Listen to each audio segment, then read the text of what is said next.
नमस्कार. मी भाऊ तोरसेकर. तुम्ही बघत आहात प्रतिपक्ष. मित्रांनो,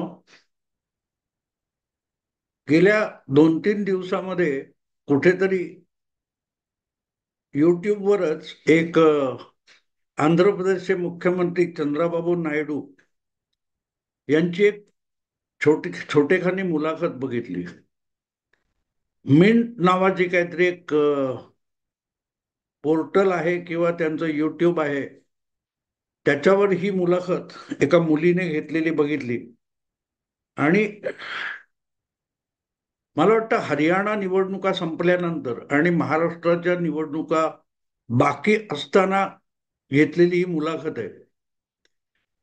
आणि ती मला महत्वाची एवढ्यासाठी वाटली, मी ऐकत होतो की चंद्राबाबू हे एनडीए मधले एक स्वतःला सेक्युलर म्हणवणारे मुख्यमंत्री, ज्यांनी 2018 मध्ये एनडीए झुगारली आणि ते सोनिया गांधींच्या नेतृत्वाखाली युपीए मध्ये सहभागी झाले होते. तेवढंच नाही तर मोदी सरकार विरोधातला पहिला अविश्वास प्रस्ताव त्यांनी आणला होता. पुढे जे काय झालं हे सगळ्यांना माहिती आहे.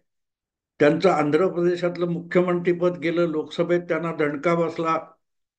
आंध्र प्रदेशचं विभाजन झालेलं होतं आणि त्यामुळे तेलंगणा नावाचं जे राज्य झालं होतं, त्या तेलंगणा राज्याच्या विधानसभा निवडणुका 19च्या लोकसभेपूर्वी झाल्या होत्या, 6 महिने आधी. गुजरात, मला वाटतं मध्य प्रदेश वगैरे बरोबर. आणि त्यामध्ये तेलंगणाच्या विधानसभा निवडणुकीत प्रायोगिक तत्वावर काँग्रेस सोबत चंद्राबाबू नायडू यांनी आघाडी केली होती, जागा वाटप केलं होतं. आणि काँग्रेसचं नुकसान झालं नाही तरी चंद्राबाबूंच्या तेलुगू देसम पक्षाचं पूर्णपणे नुकसान झालं. जवळजवळ आता तेलंगणा राज्यातून देशम पक्ष संपलेला आहे. जो काय होता तो आंध्र प्रदेशात होता उरलेल्या. आणि त्या आंध्र प्रदेशात 2019च्या लोकसभेवर झालेल्या विधानसभा निवडणुकीत चंद्राबाबू नायडूंचा सोपडा साफ झाला. त्यांनी सत्ता गमावली एवढंच नाहीये, सत्ता गमावण्याबरोबर त्यांचा कट्टर शत्रू असलेल्या जगनमोहन रेड्डीच्या YSRCP या काँग्रेस पक्षाला, अवघे काँग्रेसच्या फुटून निघालेल्या पक्षाला इतकं प्रचंड बहुमत मिळालं लोकसभेत आणि विधानसभेत. म्हणजे लोकसभेत जास्त जागा मिळाल्या आणि विधानसभेमध्ये निर्विवाद प्रचंड बहुमत मिळालं. त्यानंतर घेतलेल्या स्थानिक निवडणुका जवळजवळ असं झाली परिस्थिती की चंद्राबाबू हे नामशेष झाले. आणि म्हणून मी वारंवार, ज्या वेळेला मोदींची साथ सोडणारे, भाजपची साथ सोडणारे आणि काँग्रेस बरोबर जाणारे पक्ष आहेत, त्यांचा कसा नायनाट होत गेला काँग्रेस बरोबर जाऊन प्रादेशिक पक्षांचा, याचं उदाहरण देता मी नायडूंचा उल्लेख करतो. तीच गोष्ट काही अंशी इतकं नुकसान झालं नसलं तरी बिहारच्या नितीश कुमारची आहे. आत्ता ज्या 2024च्या निवडणुका झाल्या त्यामध्ये लागोपाठच्या तिसऱ्या निवडणुकीत भाजपने, म्हणजे मोदींनी, बहुमत गमावलं. आणि त्यामुळे सगळे सेक्युलर पक्ष किंवा या सेक्युलर पक्षांची क्षेत्रीय प्रादेशिक पक्ष आणि काँग्रेसची जी आघाडी झाली होती ते इतके सुखावले होते की आता मोदींना बहुमत स्वतःच नसल्यामुळे लंगडं सरकार चालवायला लागेल.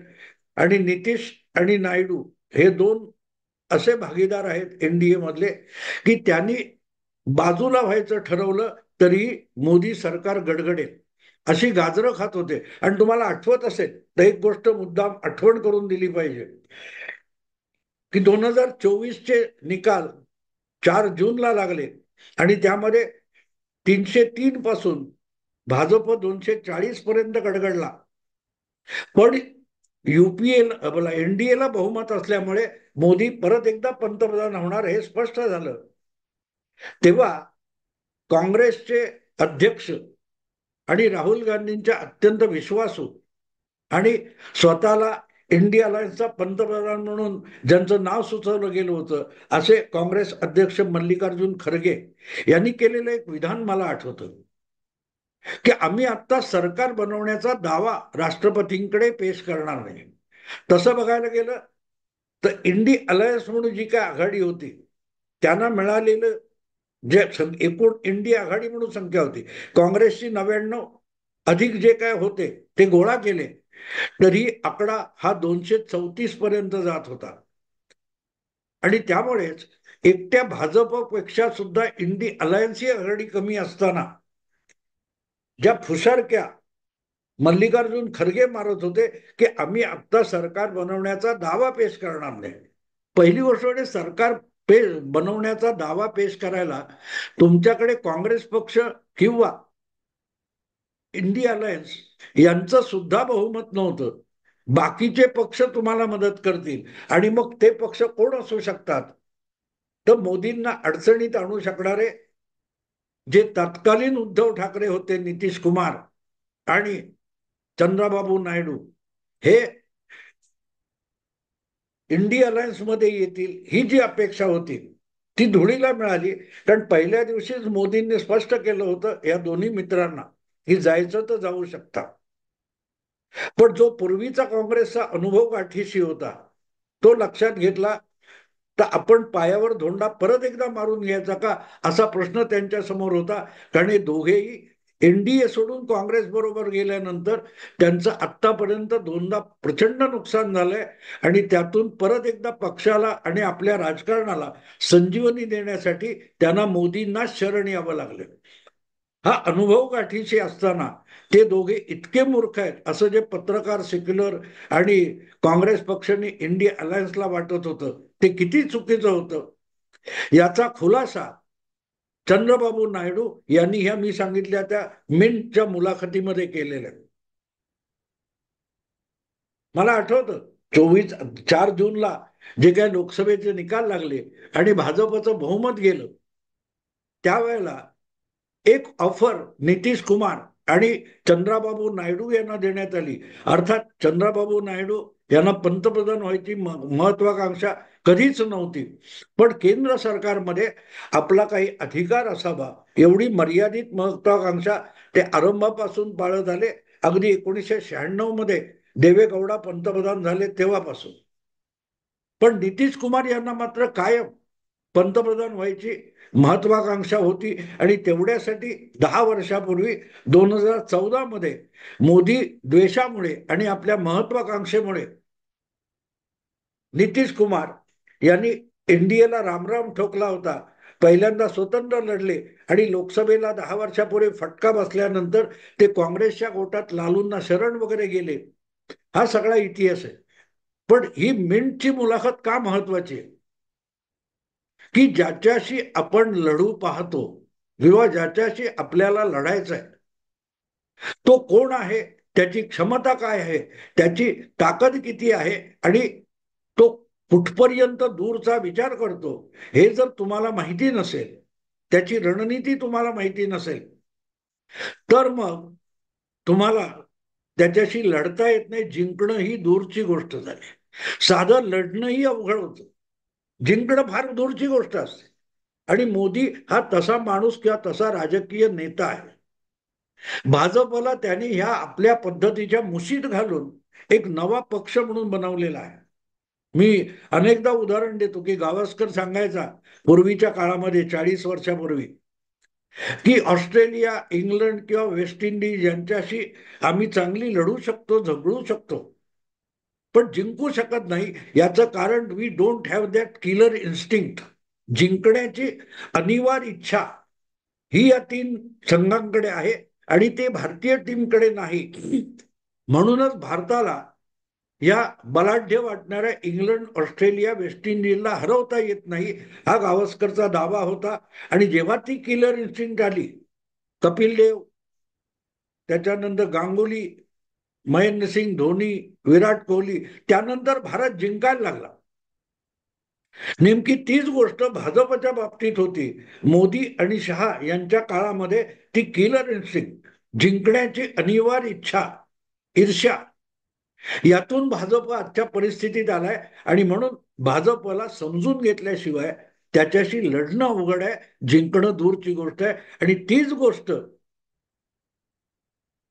चंद्राबाबू नायडू या मिंटच्या मुलाखतीत सांगतात, हरियाणाची निवडणूक जिंकली होती, विधानसभा जिंकली, लोकसभेचा पराभव हा काही अंशी हरियाणाच्या विधानसभा निवडणुकीतल्या विजयातून भाजपने तो कलंक पुसून काढला होता. अशा वेळेला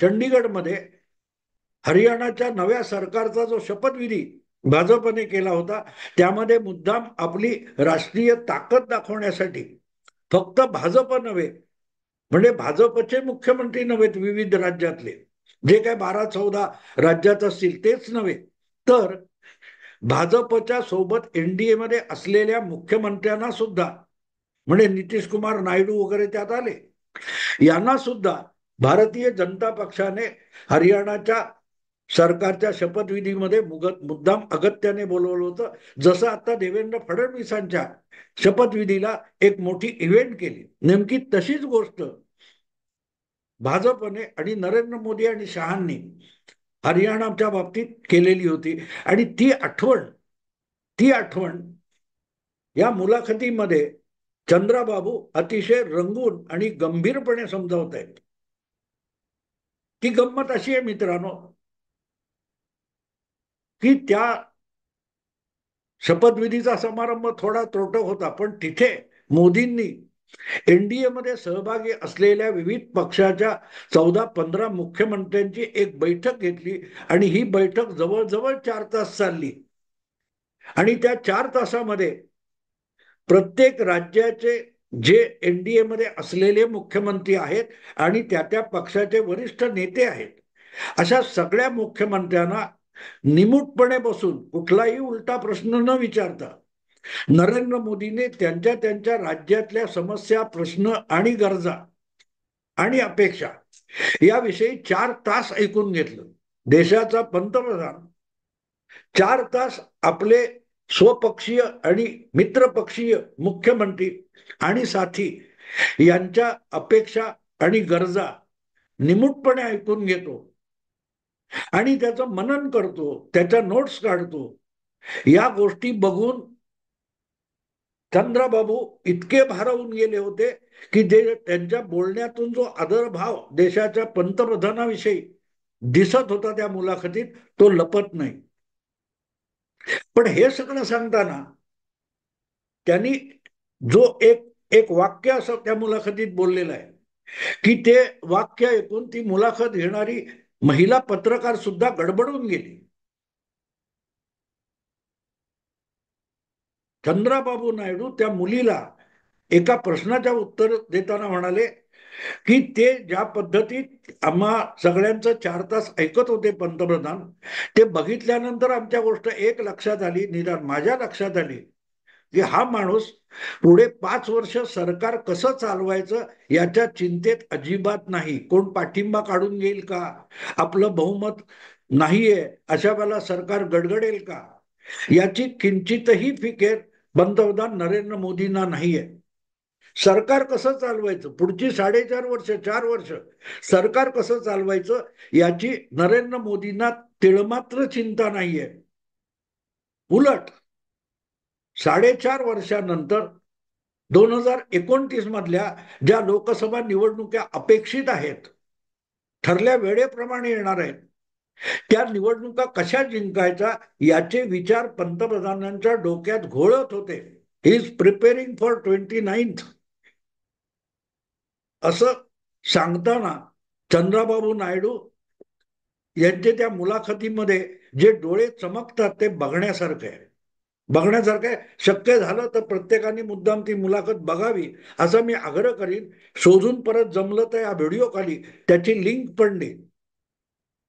कारण तो मोदी विरोधात लढायचं तर किती तयारी करायला पाहिजे याचा चंद्राबाबू नायडूंनी एनडीए विरोधक आणि मोदी विरोधक यांना दिलेला इशारा आहे की तुम्हाला मोदी विरुद्ध लढायचंय ना, मग कशी तयारी करायला पाहिजे. जर तुम्ही ज्याला हरवायला बघताय तो 5 वर्ष 4.5 वर्ष आधीपासून त्या येऊ घातलेल्या नंतरच्या दीर्घकाळानंतरच्या निवडणुकीसाठी आत्तापासून आपली रणनीती, भूमिका, धोरणं ठरवत असेल तर त्यासाठी तुम्हाला सुद्धा आत्तापासून निवडणुकीच्या तयारीला लागणं आवश्यक आहे, असं चंद्राबाबू नायडू या मुलाखतीत सांगतात.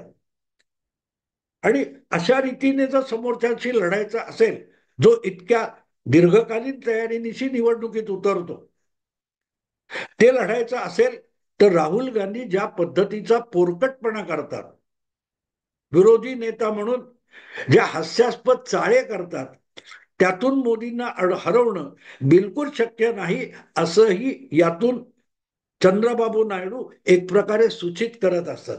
हातात ते तांबडं पुस्तक घटना म्हणून दाखवायचं, संविधान संविधान संविधान, हा जो पोरकटपणा राहुल गांधी करतात, आणि मग त्यांच्या सोबतचे अनेक जण त्या प्रकारचं लाल पुस्तक घेऊन गांधीजींच्या पुतळ्यावर जवळ जातात. कुठे प्रियंका वाड्रा लोकसभेत आपल्या निवडून आल्यानंतर पदाची शपथ घेताना ते परत लाल बुक दाखवतात, किंवा अगदी नाना पटोले किंवा वडेट्टीवार ते तांबडं पुस्तक दाखवतात. तो शुद्ध पोरकटपणा कसा आहे असं पुस्तक दाखवून निवडणुका जिंकता येत नाहीत, किंवा नरेंद्र मोदी आणि भारतीय जनता पक्षाला लोकसभा निवडणुकीत किंवा एखाद्या राज्याच्या विधानसभा निवडणुकीत हरवता येणार नाही, हाच इशारा चंद्राबाबू नायडू या मुलाखतीतून देतात. कारण ते सांगतात की तुमच्या डोळ्यासमोर आत्ताची निवडणूक आहे, तुमच्या डोळ्यासमोर 2 महिन्यांनी 6 महिन्यांनी येणाऱ्या विधानसभा निवडणुका आहेत, पण या सगळ्या निवडणुका एकत्रित धरून 2029 मध्ये येणारी जी अपेक्षित लोकसभा निवडणूक आहे, त्याच्या सुद्धा तयारीला मोदीजी आत्तापासून लागलेले आहेत. आणि म्हणूनच त्यांना हरवायचं तर पोरकटपणा करून चालणार नाही. लोकांचं लक्ष वेधून घेणाऱ्या आणि लोकांचं मनोरंजन करणाऱ्या कृतीतून आणि हावभावातून तुम्ही निवडणुका जिंकू शकणार नाही. तुम्हाला जनतेचं मत जिंकायचं असेल तर मोदी जनतेचं मत कसं जिंकतात, जनतेला कसं भारावून टाकतात, आपल्या अखंड कार्यक्षमतेतून आणि अखंड कार्यशीलतेतून मोदी कशा निवडणुका जिंकण्यासाठी अखंड विचार करतात, त्या पावलावर पाऊल टाकून तुम्हाला तयारी करावी लागेल, असंच तुमच्या चंद्रबाबू नायडू एक प्रकारे आपल्याला किंवा विरोधकांना सुचवत आहेत.